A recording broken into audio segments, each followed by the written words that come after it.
robbery, prostitution, killing. Poverty, the shootings, the drug abuse. Two guys got in a fight right across in front of my house. I saw one peep his head around the corner. Pow, pow, pow. It was just like you was in a movie, Western movie. Eva Davis moved into Atlanta's East Lake Meadows housing project in 1971.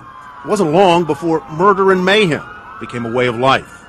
He ran right by my car and blood was just shooting out of his body. That guy shot him and he fell dead right before my face. The 650-unit housing project was never great, but when drugs took over and gangs claimed turf, it went from bad to horrible in a hurry. They would shoot and cut and stab and kill each other. That's what they did. By 1995, the crime rate was 18 times the national average. I would never go into East Lake Meadows alone. Shirley Franklin, now Atlanta's mayor, remembers the old East Lake well. How bad was it? Well, the statistics suggested it was just awful, that it was completely dysfunctional community. And then, in the early 90s, seemingly from out of nowhere, came an unlikely savior. Where do we stand on that? An Atlanta philanthropist named Tom Cousins, a developer from the other side of town, worth more than $300 million. Do you have any idea how much money you have given away over your lifetime? No, sir. I don't. I don't keep track of it. But I bet your company knows how many square feet you've built. Oh, yeah. Yeah, we know that. Cousins is a soft-spoken, self-effacing Atlanta business legend whose skyscrapers dot the downtown skyline.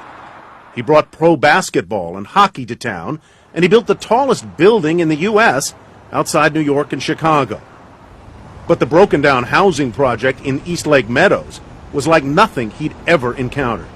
It's almost beyond description. Trash everywhere, windows broken out of the apartments. Crime was rampant. No attempt to hide the drug dealing and drug selling on the streets. Cousins' interest in East Lake began when he read a 1993 article that described how 70% of New York State prisoners came from just 8 neighborhoods. Atlanta's police chief told him there were even fewer Georgia neighborhoods mass-producing criminals. The worst by far, East Lake Meadows. I drove out there. I could not believe it. Hundreds of kids out on the streets. They had nothing to say about where they were born.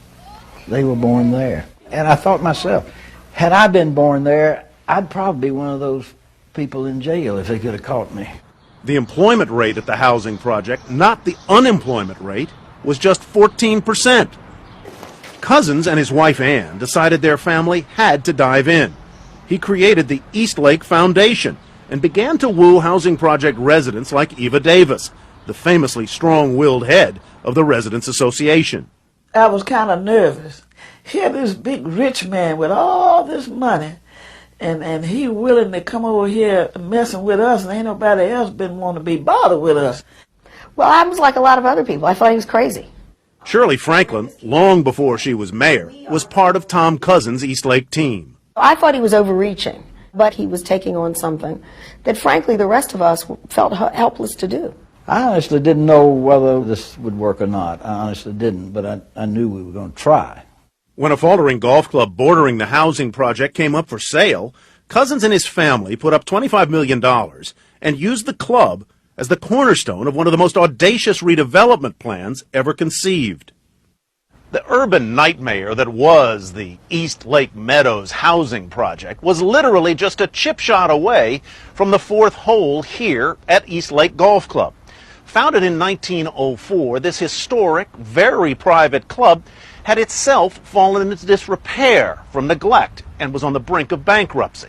Incredibly then, when a plan was developed to transform the housing project, golf, traditionally exclusive, traditionally white, became the driving force to help turn around the neighborhood. It was golf, of all things, privileged, pristine, genteel golf, that helped save East Lake. It brought public attention, commerce, jobs.